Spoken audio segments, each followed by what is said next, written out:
Welcome and welcome back everybody, Tia here, and in today's video we are going to be doing a solo playthrough of Noctiluca by designer Shem Phillips.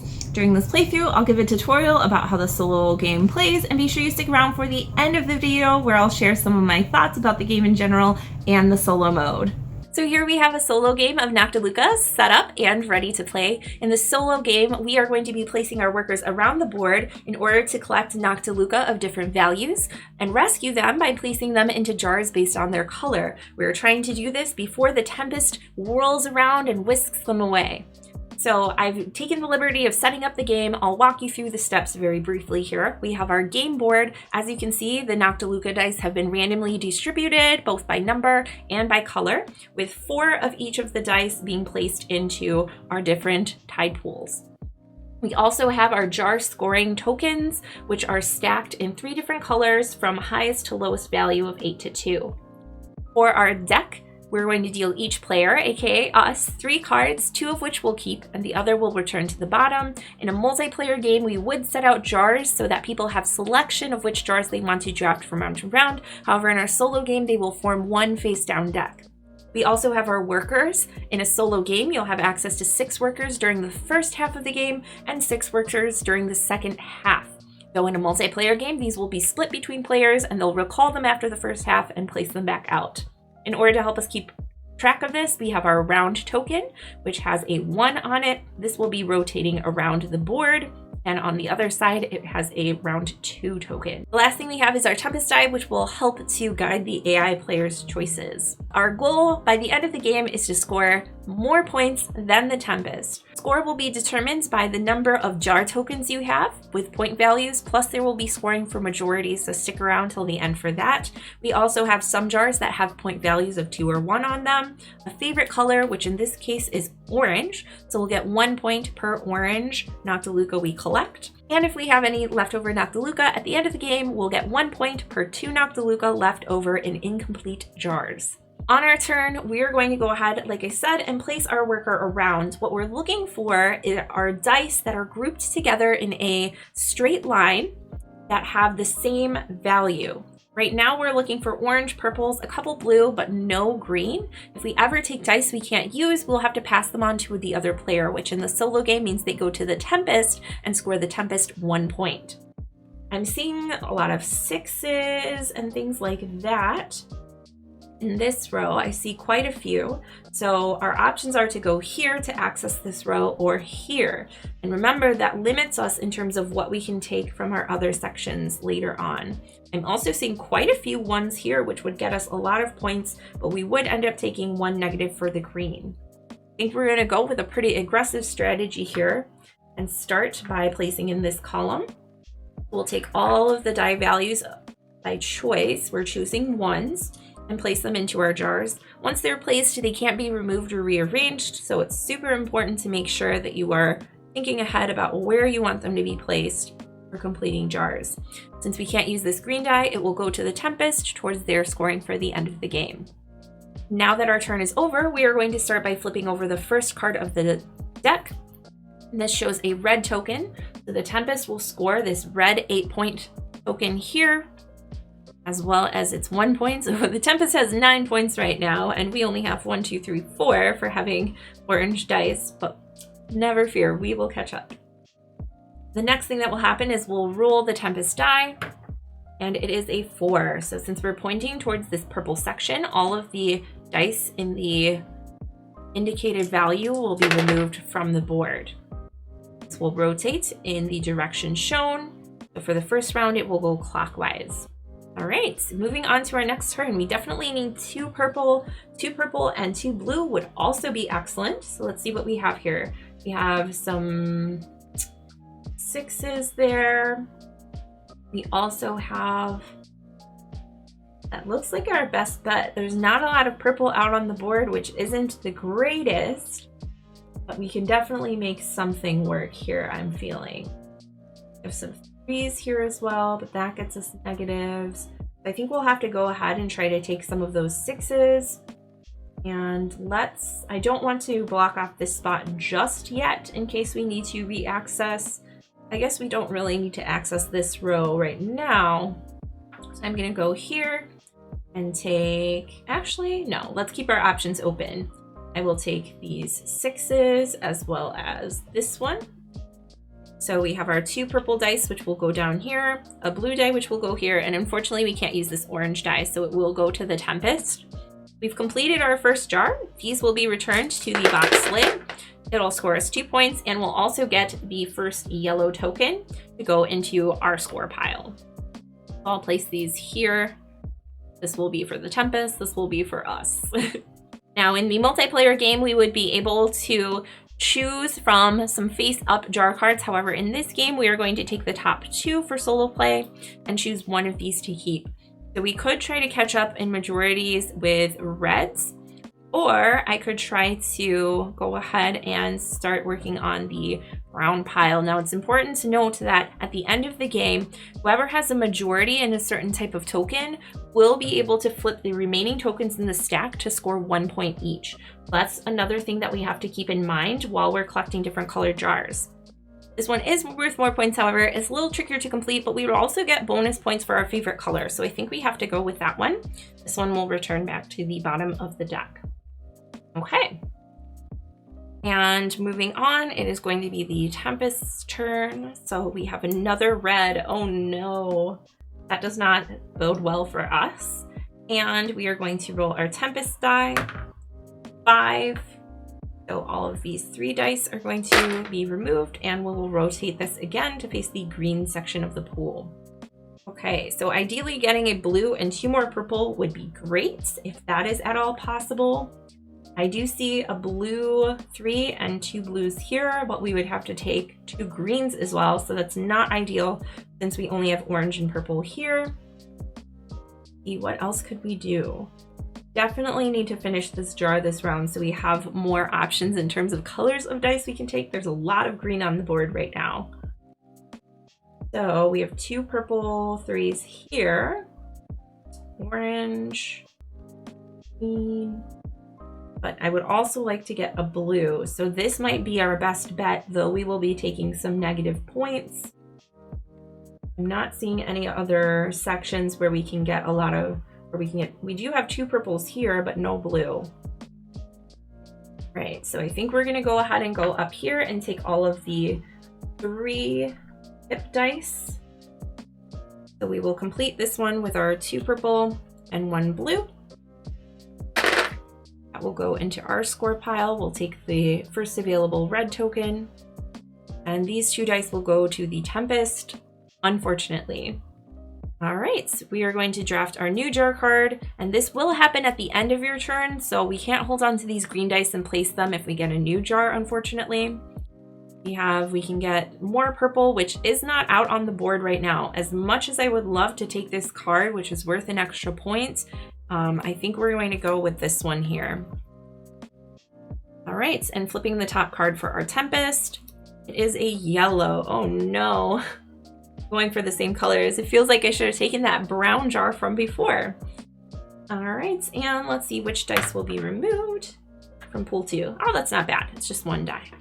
Okay, so moving on, we'll rotate this again. I have 3 more workers to place this round. After that, the board will reset and we'll repopulate it with Noctiluca dice and continue on from there. Okay, so let's see, we can take any color now except for blue. Maybe we should focus on getting a couple greens and oranges. I do see some 5s in this column that look pretty attractive. How many green dice can we take? Just the 2. So we would be taking a lot of extras, but we would be not completing our dice here either. Let's see if there's a way we can get 2 oranges and 2 greens. Not looking likely though. We can focus on orange since there seem to be less of those. Oops, a 2, no green 2s, and a lot of blues. We may have to plan for this to happen in 2 parts. And we have to remember that we will be taking from this purple section of the board, so it might be advantageous to try to take some dice from there, but you know, you never know what's gonna happen and which one's gonna be rolled. Let's see. 5s. There is, oh, but there's a blue 5 as well. I'm thinking we should go with this column, and I think we want to place it down here so we still have access to both of those rows from above and from the side. So we'll take our 5s very begrudgingly and see what we can do. We have 2 green 5s, orange, so we only need 1 more to complete this jar.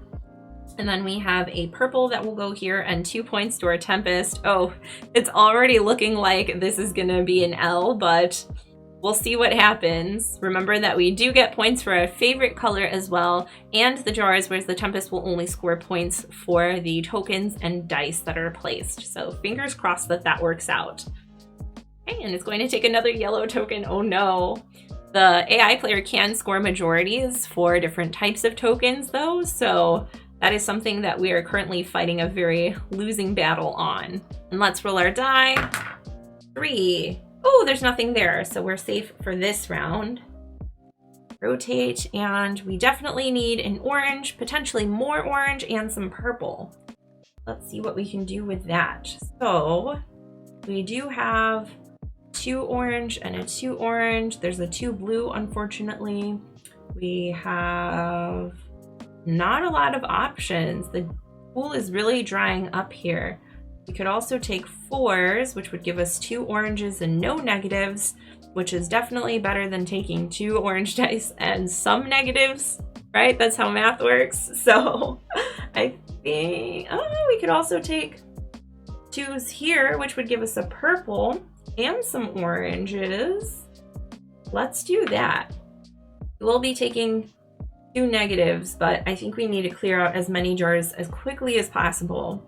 So we have orange, more oranges here, and a purple. The Tempest will be getting these 2 extra dice. Oh, that does not feel great. But we have finished this jar. Ooh. We'll place here, and we'll take our token for that. Since it's the end of our turn, we'll take 2 cards. I think it's time we go for this one, although this one does give us the ability to take green as well, which there is a lot of green, but we need to get started on our brown jar game. Okay, and it is another yellow. So I'm feeling like we're probably not going to be able to catch up with yellow, although we only have 1 less, but we don't have any yellow jars. That's a little problematic. And we've rolled a 1, so these 2 dice will be discarded, and we will rotate this back to the green pool. All right, so a purple and an orange, potentially more orange and blue. It's our last on that we can place during round 1. Where do we have purple and orange? There are single value dice here of purple and orange. We also have some 3s. But that would get us negative points since we only want 1 purple. We have 3s here, which would also get us a green. Not ideal. Is there anything else? Oh no, these are the only purple dice left. So if we want to complete this jar, then we're gonna have to take some negative points, it looks like. Oh, we could take, yep, 1s. That would also be negative there. Alrighty. Let's go with, down here we have no more access to those rows. Down here we cut off access to this row. I think we'll go here and take our 3s. Okay, we've finished this jar. This will go to the Tempest. We'll take a red here and draw our 2 cards. We have another brown, which might be good. It gives us purples and greens, so we would be able to take any color dice going into our second act, which I think is probably a good idea. All right, and let's see what gets removed. 6, nothing there. So going into round 2, typically players would remove their pawns from the board, opening up those spaces, but in our solo game, they're going to stay out. The next thing we're going to do is remove our Noctiluca dice and reset them. So I'll place all of these in the box lid. Hopefully that's not too obnoxious. Thank you for joining me for the ASMR. Oh, wait, I mean, thank you for joining me for the ASMR segment of the game. All right. So we're then going to randomly distribute our dice out. So I'm just going to grab 4 and roll and place them out on the board. Sometimes I just do a dump where I put all the dice out, and wherever they're closest to and land, I just place them there. But you can do it however you would like. Right. Going through, and for a multiplayer game, this might be for some people a little tedious, but in a multiplayer game you can have everybody kind of help and just do their section of the board. I think for a solo game it's a kind of nice break from some of the intense strategery that's happening during the first round. Just very calming as well. So, all right, we're already seeing a lot of variety of colors, which is awesome. A lot of variety of numbers as well. Ooh, we have some bowling happening. Now it's a dexterity game. All right, this is, I think that was the die that was there. And again, you want to do this as randomly as possible so that there are some fun distributions out here on the board. Okay. Nice. I absolutely love too that they chose to go with translucent dice. My dream goal is to make a glow-in-the-dark or UV-friendly version of this game where they actually glow and the tide pool actually glows. I actually even bought some UV paints to try that out. It did not work, or glow-in-the-dark paints. It didn't work quite as well, but they were cheap paints. So to be fair, like, they did what they were intended to do, which was not to make a UV reactive board game. Maybe someday. If anybody is an artist and has some tips with crafting, let me know. That's the dream. All right, so we replace them out. Again, in our solo game, our pawns will stay. I'm going to move these over so they're a little closer to me. All right, and moving into round 2, it'll progress very similarly to the first half of the game. We are going to turn this over and flip it. So this time it will rotate counterclockwise to remove dice. We can take any color we want, and we want pretty much as much as possible. So looking at our board, there are a lot of options, which both relieves some tension and puts some back on because there's so many things to choose from. My eye always automatically goes to 1s. I'm not sure why. I guess they're just easy to spot out, so I could get quite a few colors there. Let's see, I'm also seeing quite a few 4s. That could be a valid option. Looking here, I see some 6s, some 5s, some 4s. Let's see, if we took 4s, what would we get? Not so much. 5s, we get those. 6s, get all of these. Another 5. Again, we have 2 empty jars, so I'm thinking we want to take as much as we can. We have a limit of 2 greens though, otherwise these green 6s would be great. Not quite. Ooh, we do have some 6s here though. Might be kind of nice to take a look at.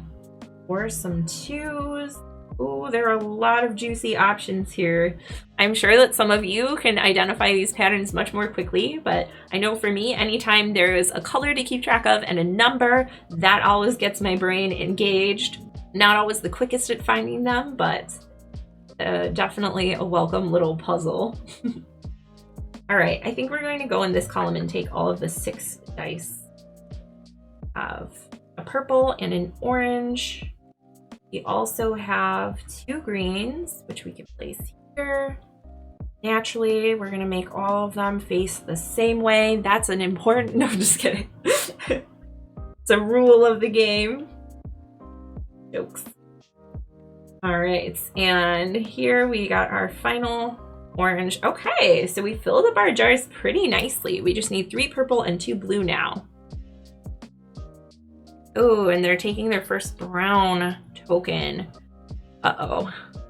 Hopefully we can catch up. They have a lot, like a big pool of things here, and we have not that much. Fingers crossed. Okay, and let's roll our Tempest die. It is a 2, so these dice will be removed. Rotate in the counterclockwise fashion. All right, and we need 3 purple and 2 blue. We were streaming this. You guys could totally help me out. Feel free to yell at me in the comments, though, after the fact. Go back and like recreate it. Do some time traveling.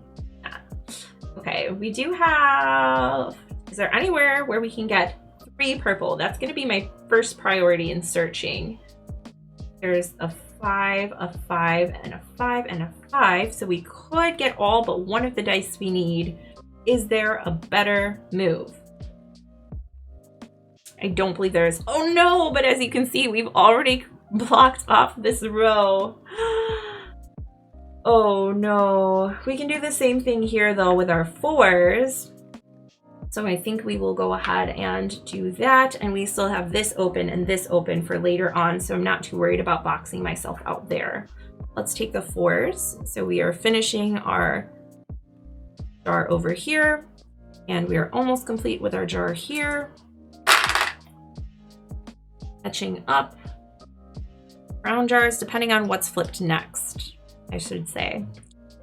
Speaking of which, ooh, good thing we took it. Otherwise, the AI player would have gotten another brown jar. I'm thinking we should go for brown, although we're tied on red as well. We're going to get another brown. This does have a yellow or an orange, and it would be easier to get based on the amount of green dice that are out. Ooh, that's a tough choice, but it will go with the red jar. Okay.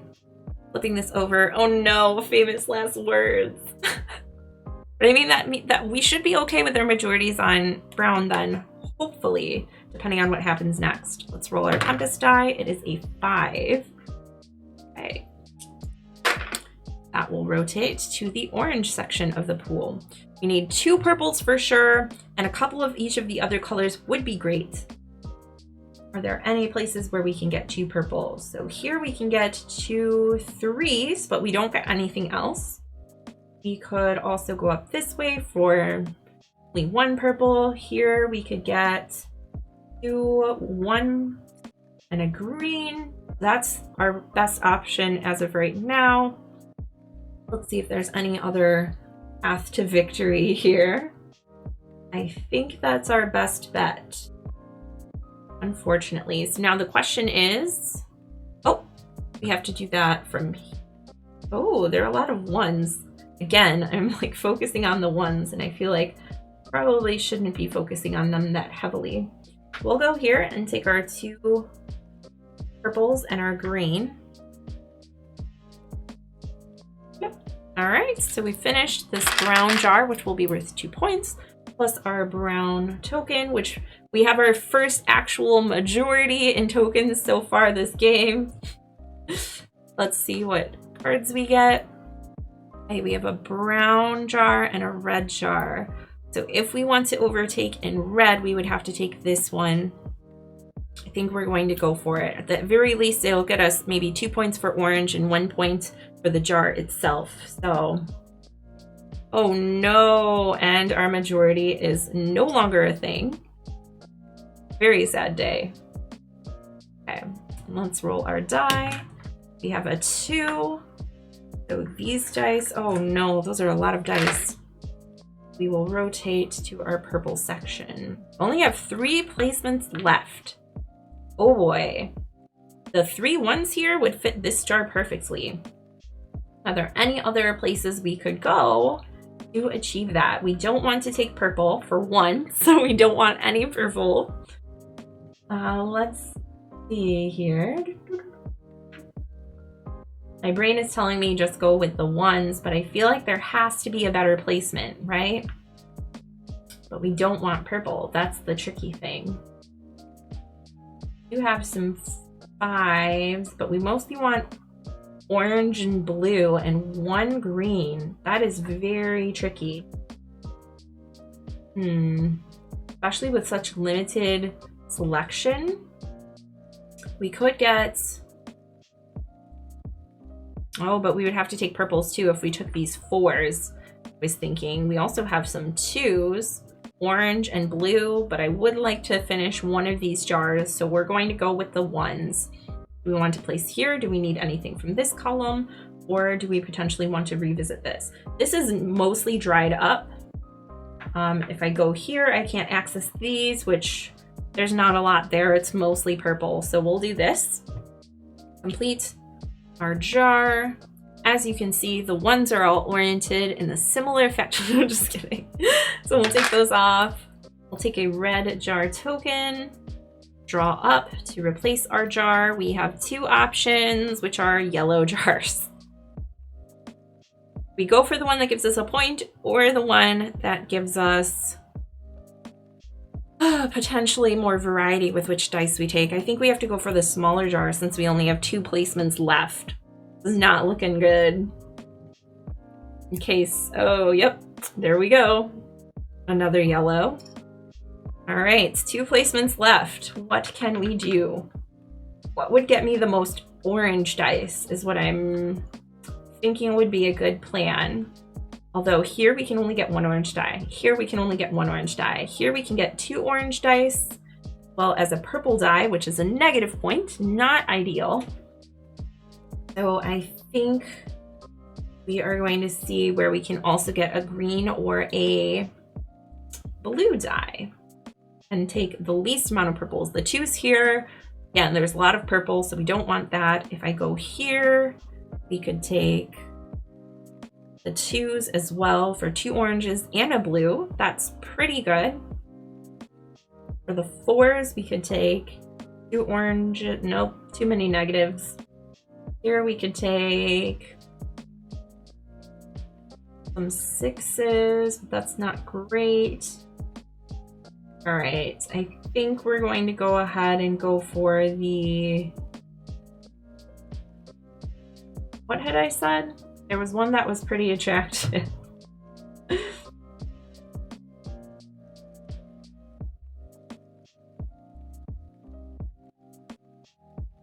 I think here we'll go ahead and take the 2s. Okay. And where should we place them? We could maybe finish this yellow jar, but that really doesn't get us points.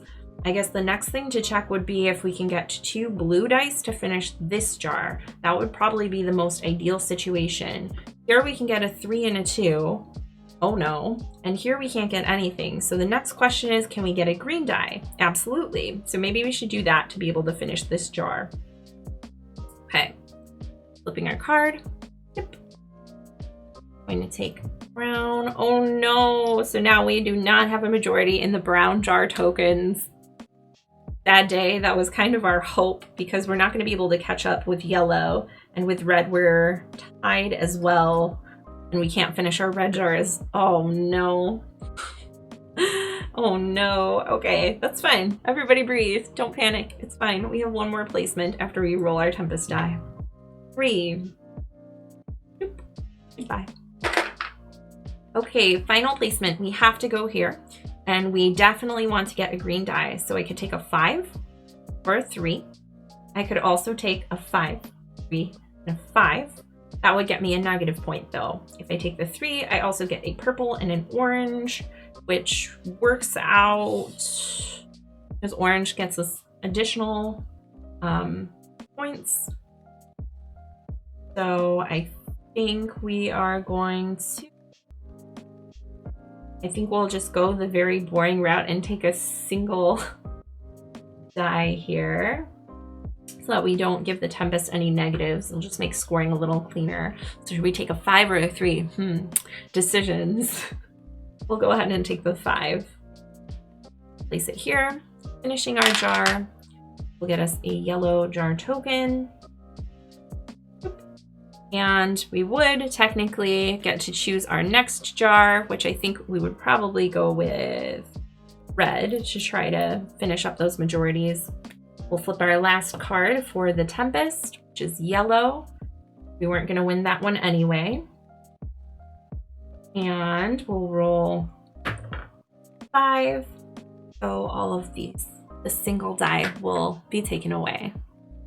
Moving on to scoring, I'm going to start by removing these cards since they are just to determine the jars for our Tempest. We are going to start by looking at the different jar tokens that we have received and assigning majorities.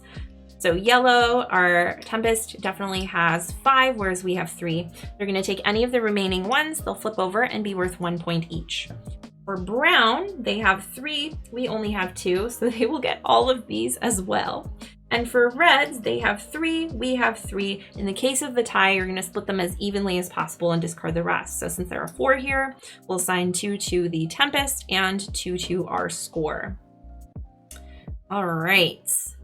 So the next thing that we're going to do is add up our points for the tokens.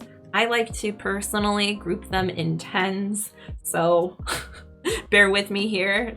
Some metric scoring. We have, I will clear off some space on our board here to lay them out so you can see them a little more clearly as well. Apologies, sirs and madams. We have 10. See, we have another 10 here, 8 plus 2 plus 2. And we have 5 and 5, 4 and 6. And we have a 7-pointer here, so we're currently at 47. I'm gonna write this down. Okay, the next thing we're going to do is add any point values from the top rights of our cards. So we have 2, 4, 6, 7, 9. So 47 plus 9, we have 56 points.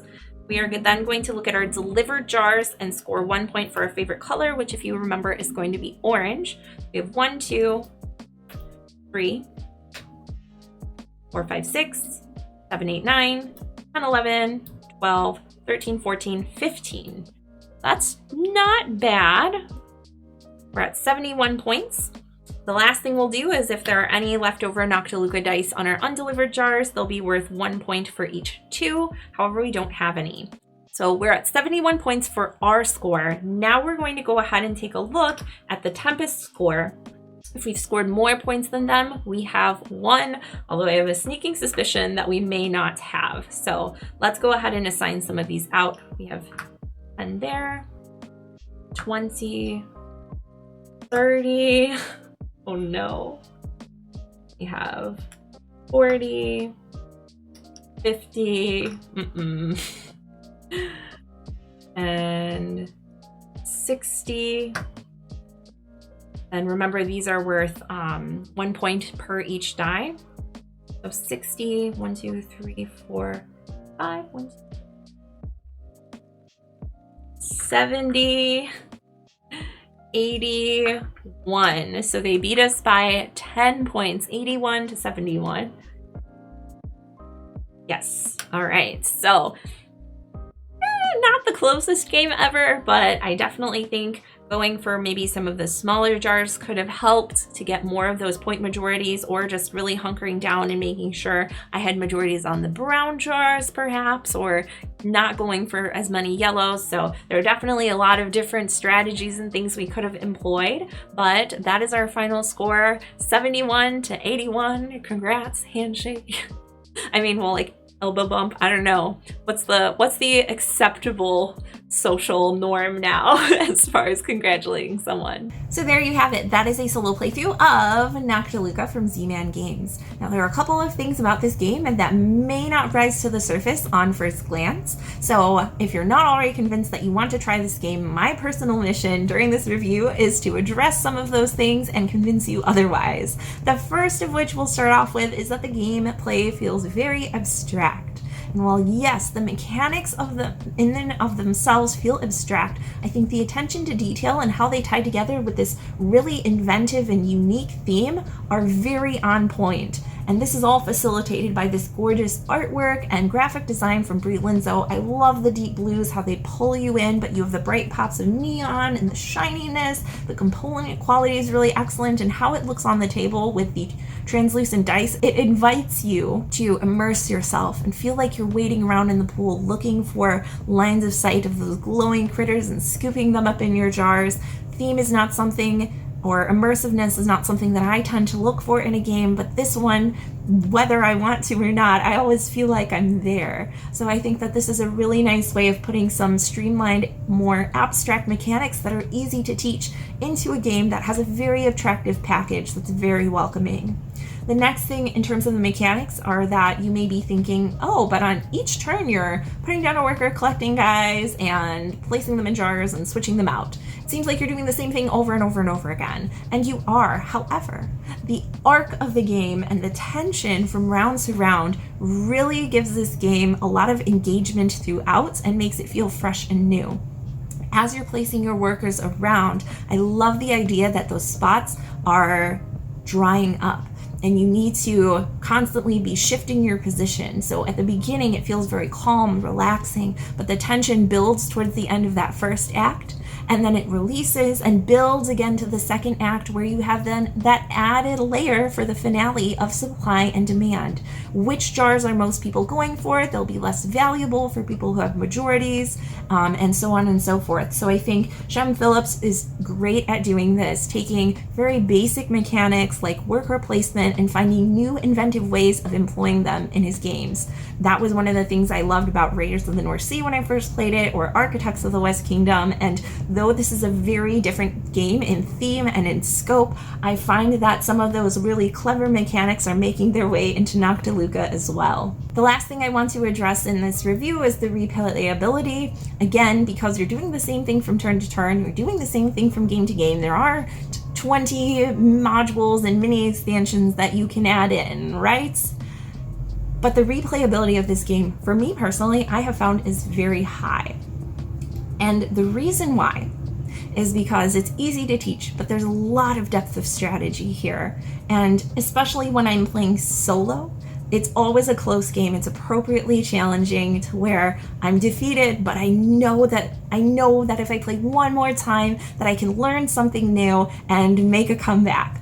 Even if that ends up being 5 more times in a day, I know that I'm learning something new, and I'm always looking for that one little thing or that new strategy to try that will give me a competitive edge over other players or over the AI. For that reason alone, I find myself coming back to this game over and over and over again. It's such an amazingly attractive package with some really clever mechanics, and again, replayability in a way that's a little bit different from other games just because it is that solid of a game and there's a lot of depth to explore here. So hopefully I've convinced you to at least try this game out next time you have a chance. If not, pick it up and add it to your collection, and that is Shem Phillips Noctiluca. That's all the time we have for today. If you enjoyed this video or found it helpful, please leave a like. You can also subscribe down below for more board game content. And definitely let me know, are there any games that you enjoy that have simple mechanics that are used in new and inventive ways? Please let me know in the comments down below. I am always looking for new games to try out. Thank you again so much for joining me, and I'll see you next time. Bye!